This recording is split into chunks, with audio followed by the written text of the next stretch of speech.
The truth of the share market channel में आपका स्वागत। मैं भवनीश अग्रवाल। नमस्कार दोस्तों। शेयर बाजार में आज जो चर्चा करेंगे हम शेयर बाजार पर, उसमें चर्चा ये करेंगे कि शेयरों का चुनाव का मुख्य आधार क्या है, मेन बेसिस, और कौन से सेक्टर के कौन कौन से share just like a rabbit दौड़े। वो एक ऐसा रैबिट होगा जो बीच में सोएगा नहीं, थकेगा नहीं, बढ़ेगा। वो रैबिट तो दौड़ता रहेगा। This is the fact. मतलब मैं इस प्रकार के शेयरों को लाइक करता हूं जिनके अंदर ग्रोथ सस्टेनेबिलिटी हो, सस्टेन करे ग्रोथ। एक दो क्वार्टर आके रहेगी, उस ग्रोथ से क्या होगा? जब तक ग्रोथ कम से कम 10 क्वार्टर तक लगातार ग्रोथ नहीं आएगी, जब तक आपको कैपिटल एप्रिसिएशन नहीं मिलेगा उस शेयर में। इसलिए sustainability of growth is must for a long time. और जो 10 क्वार्टर तक अगर ग्रोथ आ जाती है, तो ये मान लीजिए कि आपका जो पैसा है, अगर 25% 20% से अबव ग्रोथ आती है 3 साल तक, तो your money will be multiplied and that will prove to be a multi bagger share. मेरी कोई रिकमेंडेशन नहीं है कभी भी। I am not suppose to advise you to purchase. मेरा काम खाली स्टडीज करना है इन शेयरों, इससे ज्यादा मैं कुछ नहीं करता।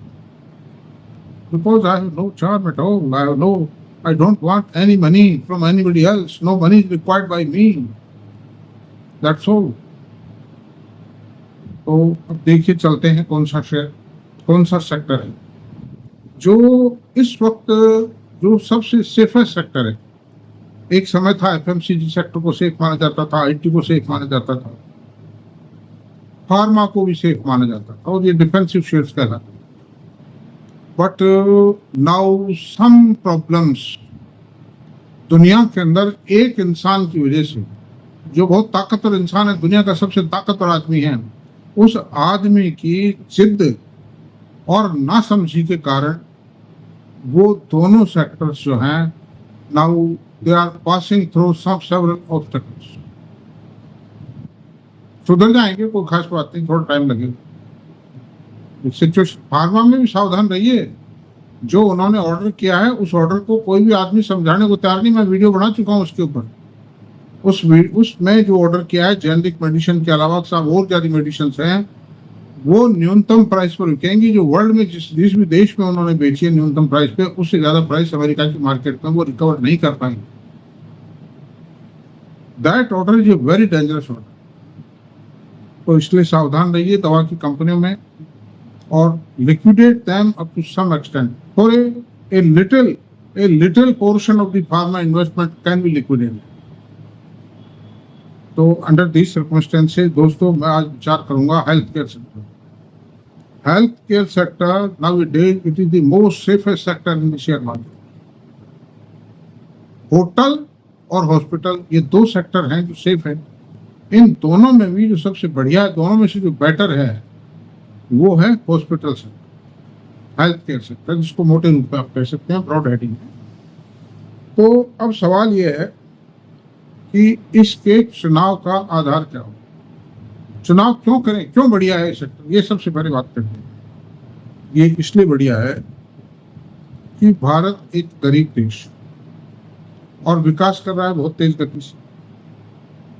तो प्रॉस्पेरिटी बढ़ती। सरकारी हॉस्पिटलों की सबको मालूम है क्या हाल है, कैसा इलाज होता है। डॉक्टर्स बहुत एक्सपर्ट हैं वहाँ भी, बड़े क्वालिफाइड डॉक्टर्स हैं, मेडिकल कॉलेज के डॉक्टर्स हैं।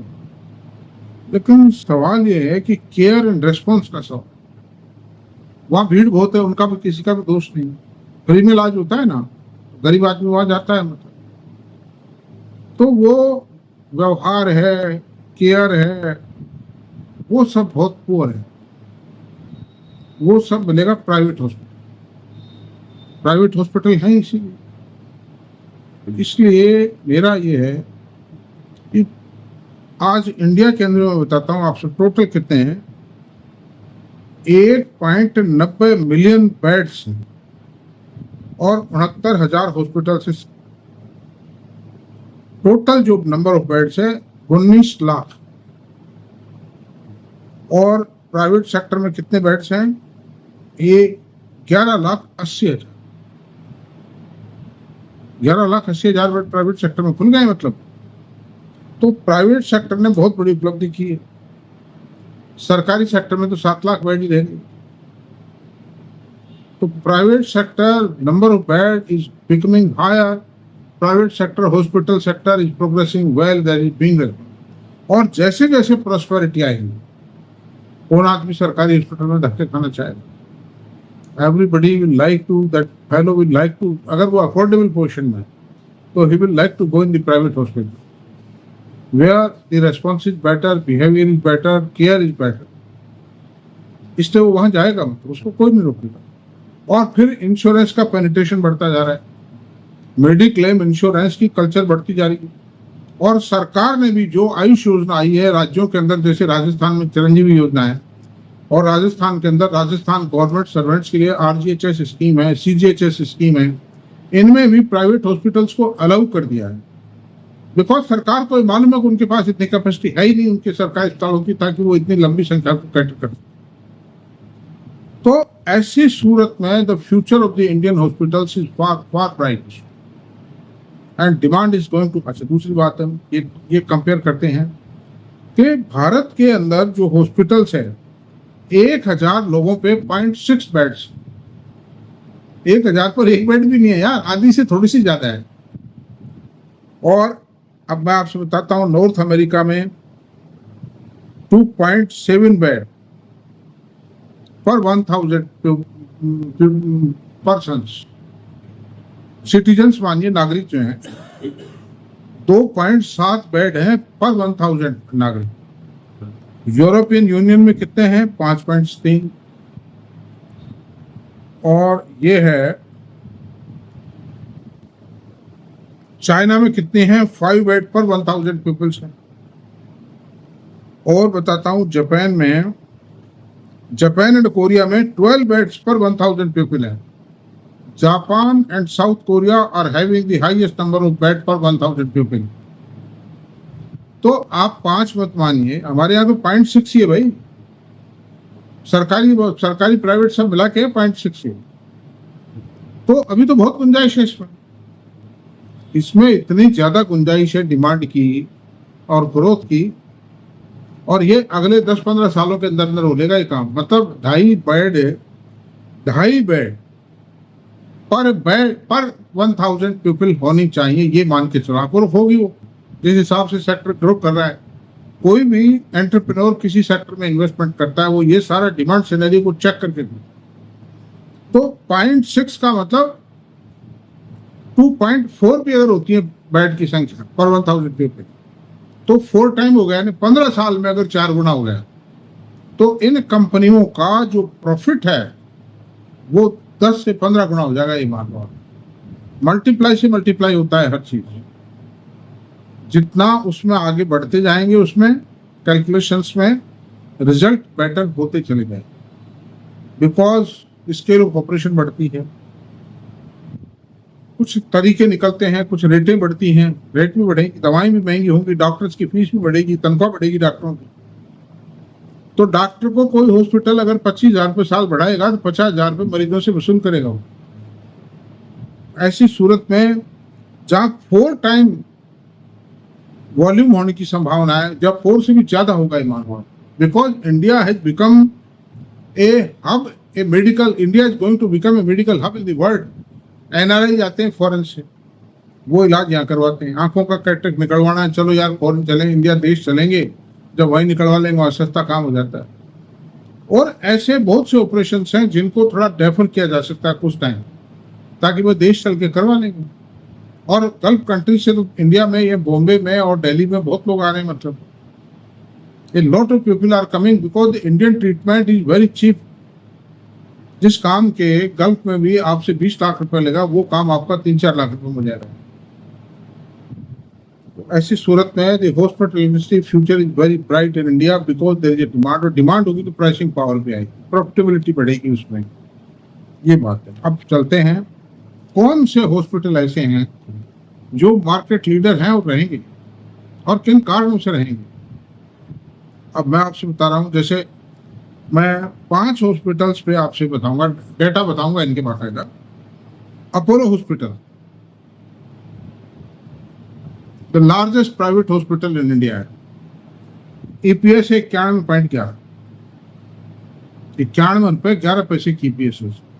टीटीएम प्राइस अर्निंग रेशियो 77.5 है। वो इसी कारण से जो मैंने रीजंस बताए, ज्यादा नहीं है, जो ग्रोथ भी बहुत जबरदस्त है, 40%, 44% ग्रोथ है। Year on year growth profit period 44.27% growth है year on year. CAGR of the equity 5 years की, 5 साल का CAGR इक्विटी में एप्रिसिएशन कितना आया? 40% पर ईयर एप्रिसिएशन आया है। 5 साल का CAGR बता रहा हूं आप इसको, इस कंपनी। और इक्विटी कैपिटल मात्र 72 crore. Fortis health care, EPS 10 रुपए 26 पैसे। राकेश झुंझुनवाला साहब का इसमें बहुत बड़ा इन्वेस्टमेंट है। उनके पास में उन्होंने 750 करोड़ रुपए लगाए थे सन 2021 में। वो 225 रुपए के आसपास भाव था, तो 3 गुना से भी ज्यादा उनका पैसा हो चुका है। अब तो राकेश झुंझुनवाला साहब का मैडम रेखा झुंझुनवाला बोलेंगे हम। और पी रेशो 64.4 है, और ग्रोथ -20% आई है, लेकिन ये लेटेस्ट क्वार्टर अगर आप देखेंगे तो इसमें 25% ग्रोथ आई है। और CAGR of the equity, CAGR of equity में CAGR क्या रहा 5 साल का? 44%। और इक्विटी कैपिटल 755 करोड़ रुपए, फेस वैल्यू 10 रुपीज। अपोलो की फेस वैल्यू 5 रुपए। नारायणा हृदयालय, इसकी ईपीएस 38 रुपए 66 पैसे। पी रेशियो 44 है। हॉस्पिटल इंडस्ट्री में सबसे लोएस्ट पी रेशियो नारायणा का है, मतलब। और ईयर ऑन ईयर ग्रोथ थोड़ा फ्लैट रही है, लेकिन क्वार्टर ऑन क्वार्टर 15-20% की ग्रोथ एडजस्ट करती है इसके अंदर। और इसमें एक्सपांशन बहुत है, 4000 करोड़ का एक्सपांशन है इसमें भी। अपोलो में भी है, फोर्टिस में भी, सब में है। 5-4 हजार करोड़ का एक्सपांशन प्रोग्राम हर हॉस्पिटल कंपनी में है। उसको कोई स्पेसिफिक कहने की आवश्यकता नहीं, आप गूगल खोल के देख लीजिए कि इस कंपनी का कैपेक्स क्या है, आपको मालूम पड़ जाएगा। अच्छा, नारायणा की 5 साल की जो ग्रोथ रही है इक्विटी में, इक्विटी शेयर प्राइस में, वो 46% रही। और इक्विटी कैपिटल 204 करोड़ रुपए। 10 फेस वैल्यू का शेयर है, बिल्कुल सही काम है। KIMS Krishna institute of medical sciences 9.6 EPS है पूरे साल की। अभी ग्रोथ ड्राइवर चालू हुआ है इसमें। पी रेशो 71.4 है।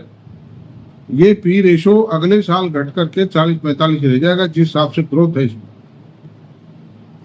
Year on year growth profit 23.51% आया इस ईयर ऑन ईयर। CAGR 39% है। प्राइस, शेयर प्राइस की CAGR 39% है। और टोटल इक्विटी कितनी? 80 करोड़ है। स्मॉलेस्ट इक्विटी अपोलो के बाद, अपोलो से थोड़ी सी ज्यादा है। और इनके 6 हॉस्पिटल अंडर कंस्ट्रक्शन है, 2 बॉम्बे में, 2 बेंगलोर में, और 2 केरल में, और 1 बॉम्बे में है। एक तरह से 2 बेंगलोर, 2 केरल, 1 बॉम्बे। सब बड़े हॉस्पिटल हैं, 500, 600 बेड की। 2300 डॉक्टर हैं, 13 हॉस्पिटल मौजूद है, 6 अंडर कंस्ट्रक्शन है, इस तरह से। और 5500 बेड की संख्या। यानी आप ये बताइए कि जो मैक्स हॉस्पिटल है उसकी 5000 बेड है, और ये 5500 बेड बताते हैं। मैं कहता हूँ आज है नहीं, मान लो जो कंस्ट्रक्शन हो रहा है, जो अंडर कंस्ट्रक्शन है, उनकी बेड भी इन्होंने जोड़ के आज बताई। तो भी within 3 years those hospitals will be completed. Then 5.5 भी अगर हो जाता है, फिर एक्सपांशन तो आता ही रहता है। तो ये मैक्स का जो पी रेशियो 101 उससे कम नहीं रहेगा नारायण, ये जो है नारायण नहीं, किम्स। अब मैक्स हॉस्पिटल की बात कर लेते हैं। मैक्स हॉस्पिटल की ईपीएस 11.7 और ये कम क्यों है कि 972 करोड़ की पेड ऑफ इक्विटी है, 10 पैसे। ग्रोथ बहुत ज्यादा है इसमें, 114% ग्रोथ आई है। और इसका पी रेशियो 101 इसलिए 114% ग्रोथ आई है इसमें। और CAGR भी शेयर का 114%। ऐसी सूरत में ये चर्चा समाप्त पूरी हो जाती है। और आपको मेरा वीडियो पसंद आया तो प्लीज इसको सब्सक्राइब करें, लाइक करें, शेयर करें, कमेंट करें। Thank you.